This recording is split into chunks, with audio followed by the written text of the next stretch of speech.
تو دونوں کا کارڈ میرے پاس ہے, دونوں ہی رکھ لو, تمہارے کام آئیں. ہم پبلسٹی. نبی پاک صلی اللہ علیہ وسلم سے صحابی نے پوچھا حضور بہترین کھانا کون سا ہے, بہترین کھانا؟ تو صحابہ کہتے ہیں کہ اب اس نے جو سوال پوچھا تو ہمارے ذہنوں میں یہ تھا کہ حضور کہیں گے شوربہ اور روٹی, یا گوشت بھی کھانوں کا سردار ہے اس کے بارے میں کہیں گے, یا نبی پاک صلی اللہ علیہ وسلم شوربے کے اندر روٹی بھگو کے کھاتے تھے اس کی بات ہوگی. صحابی نے پوچھا حضور بہترین کھانا کون سا ہے؟ ہمارے ذہنوں میں جواب کے بارے میں تخیلات اور تھے, تصورات اور تھے. جب حضور نے پوچھا نا, اس صحابی نے پوچھا حضور کون سا کھانا بہتر ہے؟ نبی پاک نے فرمایا وہ والا کھانا جو بندہ اپنے ہاتھ سے مزدوری کر کے کھاتا ہے, وہ کھانا سارے کھانوں میں سے بہتر ہے, سب کھانوں میں سے بہتر کھانا وہ جو تو مزدوری کر کے کھاتا ہے, جو تو جد و جہد کے ساتھ کھاتا ہے, جو تو کمائی کر کے کھاتا ہے. اور اگر کوئی تجارت کرے, تاجر ہو, تو محبوب علیہ السلام فرمانے لگے جو سچا تاجر ہو, وہ والا تاجر نہیں جو کہے جھوٹ کے بغیر کام ہی نہیں چلتا, وہ والا نہیں جو کہے جھوٹ بولوں گا تو دکان چلے گی. فرمایا جو سچا تاجر ہوگا اللہ قیامت کے دن اسے شہیدوں, صدیقوں, اور محبوب فرمانے لگے اللہ اسے قیامت میں صدیقوں, شہیدوں اور نبیوں کے ساتھ جگہ عطا فرمائے گا. سچے تاجر پر, سچے تاجر تجارت کریں سچائی کے ساتھ, دیانت. حضرت معروف کرخی بغداد کی جامع مسجد میں تشریف رکھتے تھے تو بارش نہیں ہوتی تھی, کچھ لوگ دعا کرانے آ گئے, کہا بابا جی بارش نہیں ہوتی دعا کرنے. تو آپ فرمانے لگے میرے سامنے ایک کریانے والا ہے, کریانے والا لفظ سمجھانے کے لیے بول رہا ہوں, اس زمانے میں جو بھی اس کا نام تھا, کا یہ جو کریانے والا نا چینی, پتی, گھی, دال, چاول بیچتا ہے, اس سے دعا کراؤ بارش ہو جائے گی. نے کہا حضرت صاحب اس سے دعا کرائیں, رفیق شفیق سے, یہ تو ہمارا لنگوٹیا ہے ہمارے ساتھ رہتی, اس سے دعا کر. فرمایا دعا کراؤ بارش ہو جائے. اب پیر صاحب کا حکم تھا, اللہ کے نیک بندے کا, گئے اسے کریانے والے سے کہا دعا کراؤ. کہنے لگا یار میں تو پڑھا لکھا بھی نہیں, مجھے تو دعا کے لفظ بھی صحیح نہیں آتے, دعا حضرت معروف کرخی سے کراؤ. کہنے لگے انہوں نے بھیجا ہے, انہوں نے بھیجا ہے. تو اس کریانے والے نے ہاتھ اٹھایا, کہا اللہ, اے اللہ تیرے بندے نے تیرے بندوں کو میرے پاس بھیج دیا ہے, تو بارش کے لیے ہے, مہربانی کر دعا بارش برسا دے, دعا مقبول فرما. لوگ کہتے ہیں اس نے چہرے پہ ہاتھ بھی نہیں پھیرے, بارش شروع ہو گئی. لوگ جو تھے سارے وہ تو چلے گئے, دو چار سیانے لوگ جو تھے سمجھدار صاحب نظر, حضرت معروف کرخی کی خدمت میں کہا بابا جی یہ ہم نے نہیں دیکھا پر فرض نماز ہی پڑھتا ہے, ہماری طرح کو لمبا چوڑا کام تو کوئی نہیں کرتا, کئی رات کو تنہائی میں تو نہیں تہجد پڑھنے آتا, کیا ایسا کام کرتا ہے کہ دعا مانگی ہے تو مقبول ہو گئی؟ آپ فرمانے لگے کچھ بھی نہیں کرتا, فرض نماز ہی پڑھتا ہے, ضروریات پہ ہی عمل کرتا. کہ حضور اتنا مقبول بارگاہ کہ ہاتھ اٹھائے تو اللہ خالی نہ لوٹائے. فرمانے لگے کچھ بھی نہیں کرتا, 30 سال ہو گئے مجھے دیکھتے ہوئے, میرے سامنے دکان کرتا ہے, سودا پورا تولتا ہے, کسی غریب کو دھوکہ نہیں دیتا, یہ اپنی جائز منافع لیتا ہے, یہ اپنی خودداری کو بیچتا نہیں. تو فرمایا جو 30 سال رب کے ساتھ وفا کرے کیا رب اس کی دعائیں قبول نہیں فرمائے گا؟ فرمایا یہ جب بھی دعا مانگے گا مجھے امید ہے اللہ ضرور قبول فرمائے گا. تو میرے بھائی دیانت ہمارے نوجوانوں کی مزاج میں محنت نہیں شامل, جد و جہد نہیں شامل. جس کو 10 ایکڑ یا 20 ایکڑ زمین ملی ہے اس نے کسی کو ٹھیکے پہ دی ہے, وہ خود نہیں حال چلانا چاہتا, ورنہ پھر اسے چودھری کوئی نہیں مانے گا. وہ خود نہیں آگے بڑھنا چاہتا. جس کی اپنی دکان ہے ساتھی اس نے کرائے پہ دی ہے, کوئی یہی نہ سمجھے کہ کروڑوں کی دکان ہے اور خود یہ 10 روپے کی چیز بیچ رہا ہے. محنت کا مزاج نہیں, جد و جہد کی طبیعت میں. اور یہ جو فارغ رہنے والے ہیں نا, آج ناراض ہو جانا ہے آپ نے, چلو کوئی بات نہیں, لیکن ایک بات ضرور ہے کہ قوم کو سمجھدار ضرور ہونا چاہیے, ناراض ہو یا نہ ہو. یہ جو فارغ رہنے والے 15-20 ہیں انہوں نے بڑی خرابی کی ہے. ان کو دیکھ کے اور بھی بہت سارے لڑکے فارغ ہو گئے. یہ جو محلے کے پہلے 10 فارغ ہیں نا, یہ بڑا نقصان کر. اگر یہ کچھ محنت کریں, جد و جہد کریں, تو باقیوں کی بھی توجہ کام کی طرف بڑھے. بوڑھا باپ ڈیوٹی پہ جا رہا ہے, بیٹے کو کام ہی نہیں مل رہا.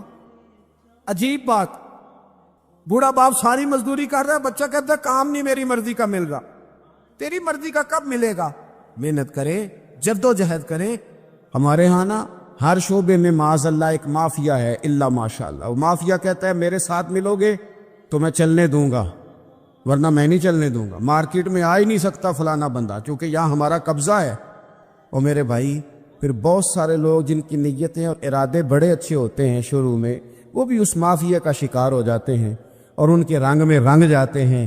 یاد رکھنا، کسی شخص کی بلیک میلنگ کا کبھی شکار نہ ہونا، کبھی کسی کی میٹھی اور مسجع مکفہ باتوں کا شکار نہ ہونا. کوئی کیا کر سکتا ہے اگر اللہ مددگار ہو تو؟ جس کو رب کریم اٹھانا چاہے اسے کوئی گرا سکتا ہے؟ ہم یہ ڈرے ڈرے سہمے پریشان فیصلہ کرنے کی طاقت نہیں، مجھے چلنا چاہیے کہ نہیں، اٹھنا چاہیے کہ نہیں، کرنا چاہیے. اٹھ باندھ کمر کیوں ڈرتا ہے؟ پھر دیکھ خدا کیا کرتا ہے. حضرت عبداللہ ابن عباس فرماتے ہیں میرے نبی پاک علیہ السلام نے میری تربیت فرمائی، حضور نے میری تربیت فرمائی. اور محبوب پاک علیہ السلام نے فرمایا عبداللہ یاد رکھنا، یہ نوجوان دوست میری بات لکھ لیں، پریشان لوگ میری بات لکھ لیں، جن کے پاس قوت فیصلہ نہیں وہ اس بات کو لکھ لیں. حضرت عبداللہ ابن عباس فرماتے ہیں میرے نبی پاک علیہ السلام نے مجھ سے فرمایا تھا عبداللہ سن، اگر ساری دنیا مل کے تیرا کوئی نفع کرنا چاہے کر نہیں سکتی جب تک میرے رب کی رضا نہ ہو. اور فرمایا ساری دنیا مل کے تیرا کچھ بگاڑنا چاہے تو عبداللہ بگاڑ نہیں سکتی جب تک رب کریم کی حکمت کا تقاضا نہ ہو. لوگوں سے ڈرنا، لوگوں کی طرف دیکھنا، ماحول دیکھ کے اپنے راہ کا تعین کرنا، ہر بندے کے خیالات کے مطابق ڈھلنے کی کوشش کرنا، فلانا نہ ناراض ہو جائے، فلانا نہ ناراض ہو جائے، وہ جس نے ہونا ہو جائے، بس رب رسول ناراض نہ ہو. اپنی زندگی میں اپنے مالک کو مولا جان کے، بل اللہ مولاکم، اللہ تمہارا مولا ہے، وَهُوَ خَيْرُ النَّاصِرِينَ، وہ بہترین مددگار ہے. توجہ جب بھی کریں رب کی جانب کریں، اپنے دل کا قبلہ درست رکھیں، سوچوں کے زاویے سیدھے رکھیں. میرے بھائی مالک جب بندوبست کر دے نا، جب مالک بندوبست کر دے پھر ایسا بندوبست کرتا ہے کہ لوگوں کے پاس نا چارہ نہیں رہتا. حضرت مریم رضی اللہ تعالی عنہا پاک باز تھیں، مسجد میں رہی تھی، پر مالک کی حکمت کے تقاضے بڑے عجیب ہے نا. پھر جناب مریم کو اللہ تعالیٰ نے بغیر شوہر کے اولاد عطا کر دی. یہ بات ہی ایسی تھی. کسی نے کہا تھا کہ مخلوق تو فنکار ہے اس درجہ کے پل بھر میں سنگے در کعبہ سے بھی اصنام تراشے، تم کون ہو کیا چیز ہے داغ کبابی. لوگوں نے تو مریم پہ بھی الزام تراشے. تو لوگوں نے کہا کدھر سے لے آئی بچہ، تیرا باپ تو ایسا نہیں تھا، کہاں سے لے آئی؟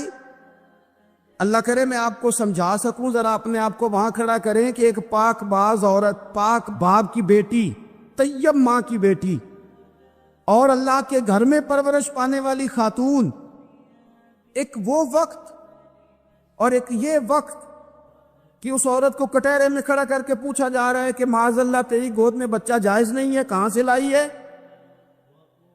اب خود سے صفائیاں بندہ کتنی کو دے، کتنی کو وضاحتیں کرے. اور میں نے تو اپنی زندگی میں دیکھا ہے زیادہ وضاحت دینے والے کو بھی لوگ جھوٹا سمجھنے لگ جاتے ہیں. زیادہ وضاحت دینے پر بھی لوگ کمزوری کا اظہار سمجھتے ہیں کہ کمزور پڑ گیا. آپ صلح کی کوشش کرتے ہیں، سامنے والا بزدل سمجھ لیتا ہے. زیادہ وضاحتیں بھی کمزور کر دیتی. اب حضرت مریم کو کٹہرے میں کھڑا کر کے کہا بچہ کس کا ہے؟ تو پھر خدا بندوبست جب کرے، اللہ جب مددگار ہو، تو پھر حضرت مریم کی گواہی درختوں سے نہیں دلوائی، اس نے پتوں سے نہیں دلوائی، پھر فرشتے نہیں بھیجے. حضرت مریم کہنے لگی مجھ سے نہ پوچھو، وہ جو پنگوڑے میں ہے اسی سے پوچھ لو، ان سے پوچھو نا وہ کون ہے، پوچھ لو ان سے، کر لو سوال. انہوں نے کہا پنگوڑے میں چند دنوں کا بچہ یہ جواب دے گا؟ مددگار تھا رب. ان کی برات کا اعلان کرنا تھا مالک نے. اور جب مالک اعلان کر دے، جب مالک تیری صفائی دینا چاہے، جب مالک تجھے دنیا کے سامنے نکھارنا چاہے، تو پنگھوڑے میں لیٹے حضرت عیسیٰ بول کے کہنے لگے انی عبد اللہ آتانی الکتاب، فرمایا میں اللہ کا بندہ ہوں، رب نے مجھے کتاب عطا کر کے نبی بنا کے دنیا میں بھیجا ہے، میں اللہ کا بندہ ہوں، کتاب لے کے آیا ہوں، نبی بن کے آیا ہوں۔ پھر پنگوڑے سے اعلان ہو گیا، پھر بچہ بول پڑا، اور یہ ایک دفعہ نہیں بات ہوئی، یہ بنی اسرائیل میں ایک جریج نام کے شخص بھی تھے جو نماز پڑھ رہے تھے، بعض نے لکھا ہے نفل نماز تھی، اماں نے پکارا تو آئے نہیں، تو ماں کے منہ سے نکل گیا تو اتنی دیر تک مرے گا نہیں جب تک کسی بے حیا عورت کا منہ نہ دیکھ لے۔ تو وہ عبادت گزار تھے، لیکن لوگوں نے ان کی عبادت، ریاضت، پرہیزگاری کو نہیں دیکھا، بس ایک عورت کو بھیج کے الزام لگوا دیا۔ وہ عورت آیا جایا کرتی تھی، اب آ جاتی ہیں عورتیں، مسئلہ پوچھنے کی نیت سے بھی آ جاتی ہیں، ماحول میں کچھ جگہ ایسی بھی ہیں جہاں عورتیں دم کرانے کے بہانے آ جاتی ہیں۔ وہ خاتون آتی جاتی تھی، اس خانقاہ پہ آستانے پہ یہ بخاری میں موجود ہے، پھر اس نے کہا میری گود میں جو بچہ ہے یہ انہی کا ہے۔ مجھے بتائیں کیسے بندہ وضاحت دے؟ حالات خراب ہو گئے، لوگ کٹیا جلانے لگے، ماحول اور طرح کا بن گیا۔ میرے نبی پاک علیہ الصلوۃ والسلام فرماتے ہیں پھر اس رب کے بندے نے کہا مالک تو کریم ہے، تیری مشیت کا تقاضا آیا جو میری ماں نے جملے بولے تھے، پر اب میں وضاحت دینے کے قابل نہیں رہا، اب تو ہی کرم کرے گا تو دروازہ کھلے گا۔ تو وہ چند دنوں کا بچہ پنگوڑے میں بول کے کہنے لگا میں اس درویش کا نہیں، میں تو فلانے چرواہے کا بچہ ہوں، وہ جو بکریاں چراتا ہے۔ رب کی مدد کو پکارے، اپنے ساتھ اپنے مالک کی مدد کو شامل کرے، تھوڑے رزق پر بھی گزارا اچھا ہونے لگ جائے گا۔ سارے لوگ آپ کو گرانے کی تدبیریں کر رہے ہوں گے اور مالک آپ کو عزتیں عطا فرما دے گا، اس کی بارگاہ سے حکمت کا تقاضا اور ہو جائے گا۔ ہم نے ساری زندگی لوگوں کو راضی کرنے میں گزار دی، ساری زندگی بڑھاپا آ گیا بچوں کو پالتے، اور بچوں نے آخری عمر میں کہہ دیا ابا اگر کوئی ڈھب کا کام کر لیتے تو آج ہمارے دن بھی پھر نہ جاتے۔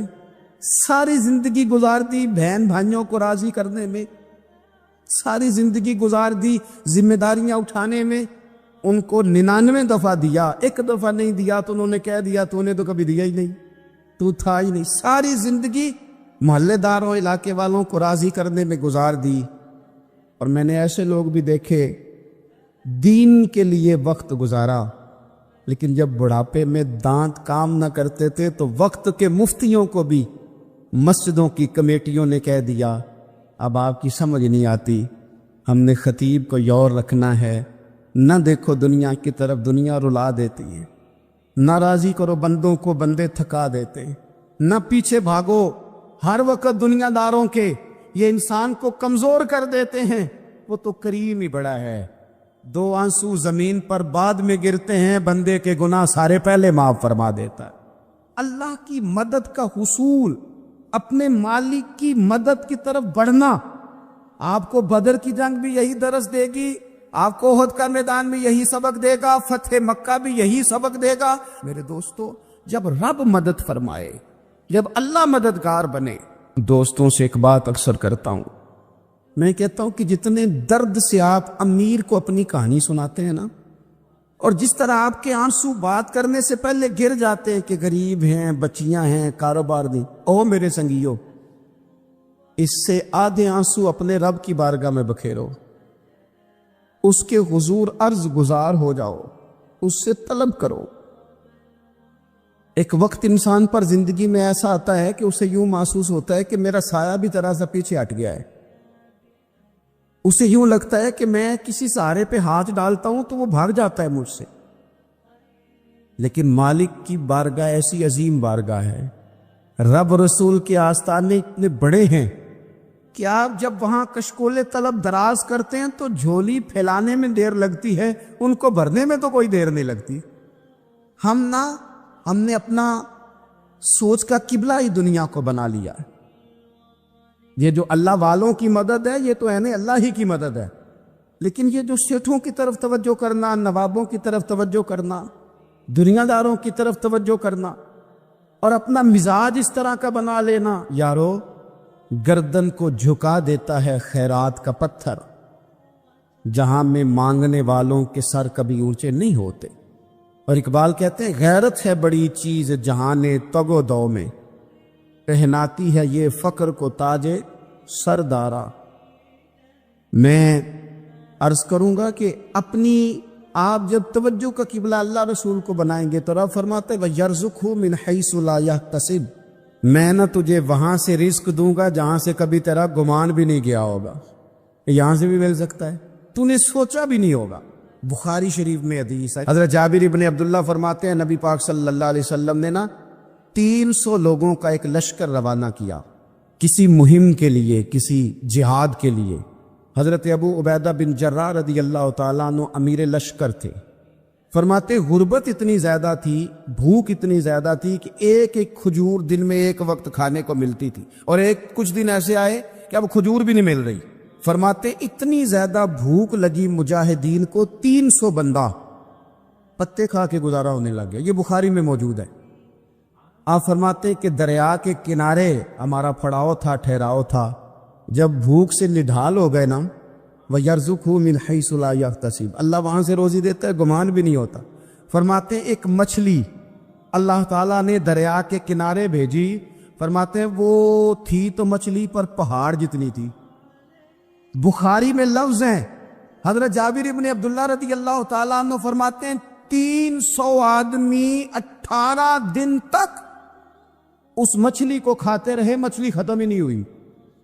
مچھلیاں نہیں، مچھلی کہتے ہیں 18 دن 300 بندہ کھاتا رہا، مچھلی ختم ہی نہیں ہوئی۔ اور فرماتے ہیں کہ اس کی ہڈی نکال کے، کانٹا کہیں گے آپ اپنی زبان میں، کہتے ہیں وہ نکال کے نا تو اس کو کھڑا کیا نا جب، تو اونٹ کجاوے سمیت اس کے بیچ سے گزر جاتا تھا، 2 اس کے کانٹے جوڑے۔ فرماتے ہیں وہ اس کا گوشت ہم کھاتے تھے اور اس کی چربی بطور تیل کے ہم جسموں پہ ملتے تھے، بیماروں کو اس سے سکون آتا تھا، تندرستی شفا ہوتی تھی۔ فرماتے ہیں ہم کھایا بھی ہم نے، اور کچھ لے کے ہم مدینے بھی گئے، اور قربان جائیں نبی پاک نے بھی اس میں سے کھایا۔ ہم نے عرض کی حضور یہ معاملہ کیا ہے، یہ ماجرا کیا ہے؟ تو محبوب نے فرمایا تمہارے پاس غذا نہیں تھی، رب نے تمہارے لیے بندوبست کیا ہے، اللہ نے تمہیں دیا ہے۔ مکان شروع کر لیا، ایک صاحب نے وہ مکان بنانے لگے، آپ وہ حساب لگا رہے ہیں، کہتے ہیں میرے پاس اتنے پیسے ہیں، اتنے میں نے فلانے دوست سے کہنا ہے اس نے دے دینے، اتنے فلانے رشتہ دار سے کہنا ہے اس نے دے دینے، اتنے فلانے سے کہنا ہے اس نے دے دینے۔ یہ ساری کاپی بنا کے مکان شروع کر لیا۔ جو روز کہتا تھا نا کوئی حکم ہو جاتے دسی، سب سے پہلے اس کو کہا میاں پیسے چاہیے، وہ کہندا ہو کل ہی منڈا ٹوریا ہے، کہدے تو پرسوں 10 داتے لب جانے سن۔ میں آپ کو اپنے تجربے کی بات بتا رہا ہوں۔ یہ لوگوں کا خیال ہوتا ہے نا کہ آپ سٹارٹ کریں فلانا کام، ہم آپ کے ساتھ ہیں، اللہ کا ہی کوئی نظام ہے، وہ بالکل بھی نہیں ساتھ ہوتے۔ لیکن ایسا نہیں ہے کہ کوئی ساتھ نہیں ہوتا، اللہ تعالیٰ بڑے اسباب پیدا کرتا ہے، وہاں سے دیتا ہے جہاں سے گمان بھی ہمارا یہ ذہن بن جاتا ہے، ہم ساری اپنے حساب سے چلتے، اتنے رشتہ داروں سے، اتنے کون آپ کے ساتھ چلے گا، سوال ہی نہیں پیدا ہوتا۔ یہ سارے کام چھوڑ کے سب سے پہلے 2 رکعتیں پڑھو، اپنے رب کی بارگاہ میں، رسول کائنات کی بارگاہ میں گزارشات اور استغاثے پیش کرو، وہاں سے خیر طلب کرو۔ دنیا دار کیا دیں گے، کیا دے سکتے ہیں، کیا حیثیت ہوتی ہے کسی، اللہ کہتا ہے وہاں سے دوں گا۔ تو جو اللہ مال دے وہ لینا چاہیے کہ رشتہ داروں کا مال دیکھنا چاہیے؟ جو اللہ دے وہ لینا چاہیے کہ سیٹھوں نوابوں کی جیبیں دیکھنی چاہیے؟ جو اللہ دے وہ قبول کرنا چاہیے یا دیکھنا چاہیے کون سا آدمی کہاں پہنچ گیا؟ چھوڑو، اپنی مٹی پہ چلنے کا سلیقہ سیکھو۔ کسی کے سنگ مرمر پہ چلو گے تو پھسل جاؤ گے، پھسل جا۔ اس پر ایک اور بات عرض کر دوں، صحیح بخاری سے، مسلم سے ایک اور بات، کچھ چیزیں ایسی ہیں جن سے اللہ کی مدد آتی ہے، مدد ملتی ہے۔ ایک چیز ان میں سے ایسی ہے جس سے بہت مدد نازل ہوتی، وہ ہے کہ جب رب آپ کو دے نا تو پھر آپ بھی اس کے رستے میں دے، پھر مدد آتی ہے، پھر اور آتا ہے۔ بخاری مسلم میں حدیث ہے، یہ زیادہ ہی توجہ طلب امر ہے، اس پر آپ غور کریں گے۔ حضرت ابو ہریرہ فرماتے ہیں کہ نبی پاک علیہ السلام نے فرمایا ایک شخص نے بادلوں کے اندر سے آواز سنی کہ فلاں آدمی کا کھیت اور باغ خشک ہو گیا ہے، وہاں برسو اور اس کے کھیت کو سیراب کرو۔ وہ بڑا حیران ہوا کہ بادل سے آواز آ رہی. پھر اس نے دیکھا کہ ایک پہاڑی پر بارش ہوئی، وہ بادل وہاں برسا، پھر نالیوں سے ہوتا ہوا پانی ایک طرف چلا. تو جس نے آواز سنی تھی حضور بیان کر رہے ہیں، وہ بھی پیچھے پیچھے چلا کہ پانی کدھر جا رہا ہے. اس نے جا کے دیکھا کہ ایک مقام پہ ایک باغ کو وہ پانی لگ رہا ہے اور ایک آدمی وہ پانی لگا رہا ہے. اس نے اس سے پوچھا تیرا نام کیا ہے؟ اس نے کہا کیوں؟ کہنے لگا بتا نا. اس نے نام بتایا تو کہنے لگا یہی تو وہ نام ہے جو میں نے بادلوں کے اندر سے سنا ہے کہ فلاں کے کھیت کو پانی دے دو. اس نے کہا یار تو کیا عمل کرتا ہے کہ اسپیشل تیرے لیے بارش برسے؟ یہ بخاری پڑھ رہا ہوں، سیاستہ سے حدیث عرض کر رہا ہوں. اس سے پوچھا تو کیا کام کرتا ہے کہ جناب اللہ تبارک و تعالیٰ کا حکم کرم آیا کہ خاص تیرے لیے پانی برسے اور تیرے کھیت کو سیراب کرے. تو اس نے کہا چھوٹا ذمہ دار ہوں، پر جب فصل اگتی ہے تو 3 حصے کرتا ہوں. ایک حصہ اپنے بال بچوں پہ، بہن بھائیوں پہ خرچ کرتا ہوں، ایک حصہ پورا، اور ایک حصہ دوبارہ کاشتکاری پہ لگاتا ہوں، اور تیسرا حصہ خالص میں نے مسکینوں، یتیموں اور غریبوں کے لیے رکھا ہوا.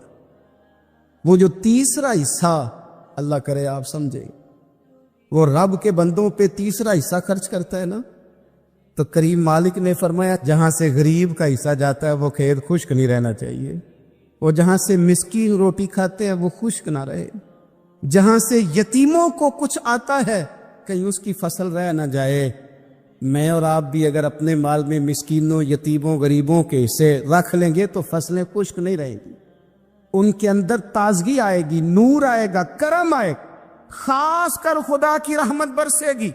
مدد اللہ سے چاہے، اپنی توجہات کا مرکز رب رسول کی ذات کو بنائے، پھر آپ محسوس کریں گے کہ بڑی جلدی اللہ تعالیٰ کی مدد آنے لگی ہے. میں نے جب آپ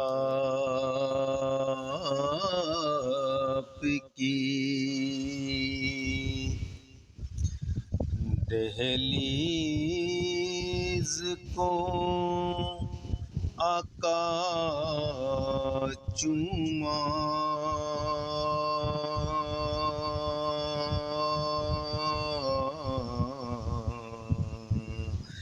میں نے جب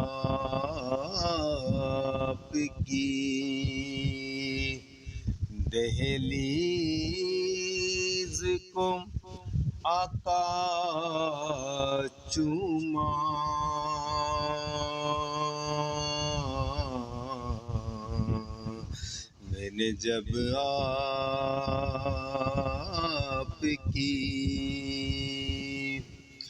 میں نے جب آپ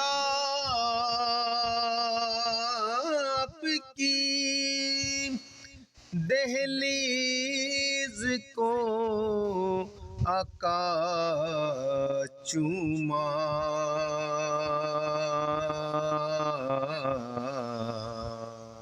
یوں لگا آپ نے جیسے میرا ماتھا چوما،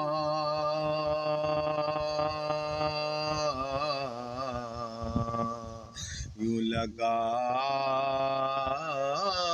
آپ نے جیسے میرا ماتھا چوما،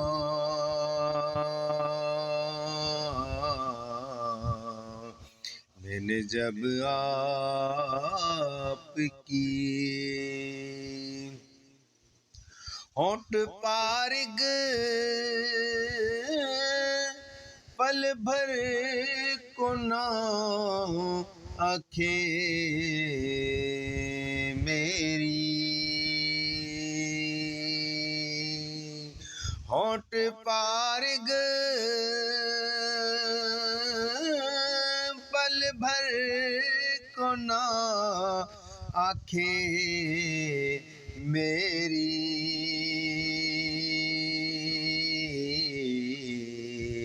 کبھی جالی کبھی روزہ کبھی پردہ چوما،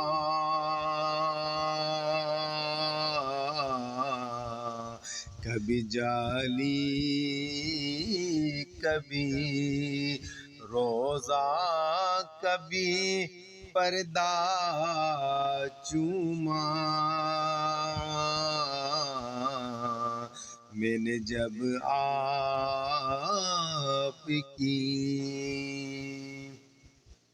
آپ کو خواب میں دیکھا تو مقدر جاگے یا رسول اللہ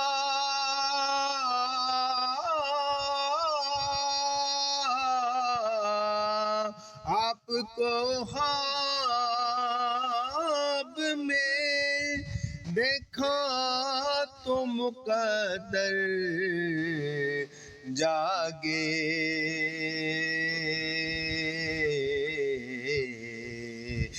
جھوم اٹھا نعت پڑی رو دیا لپٹا چوما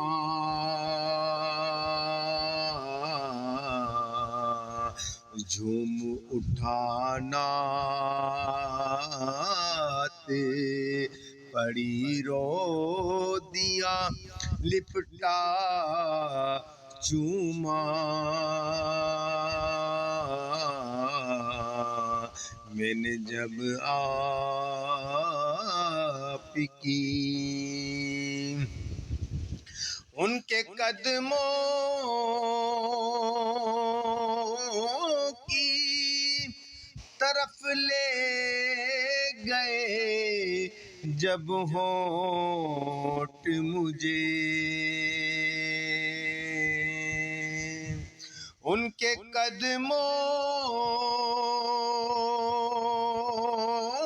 کی طرف لے گئے جب ہونٹ مجھے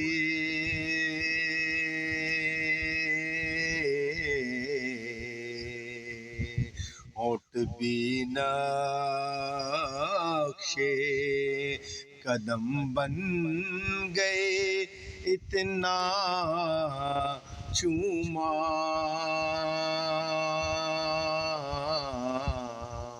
ہونٹ بھی نقشے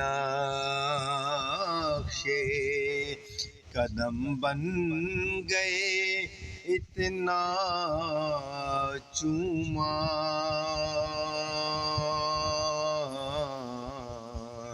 میں نے جب آپ کی اور حجر اسود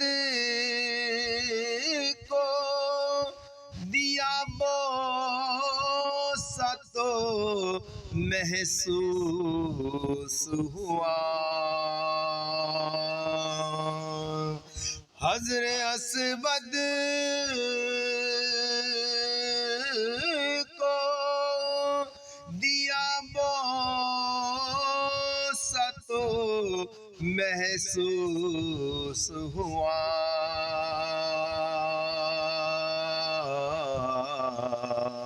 حضر اسود کو نہیں ہاتھ خدا کا چوما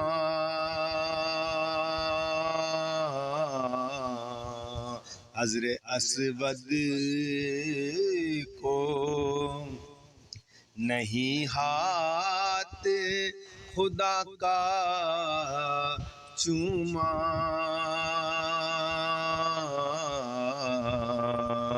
میں نے جب آپ کی دہلیز کو آقا چوما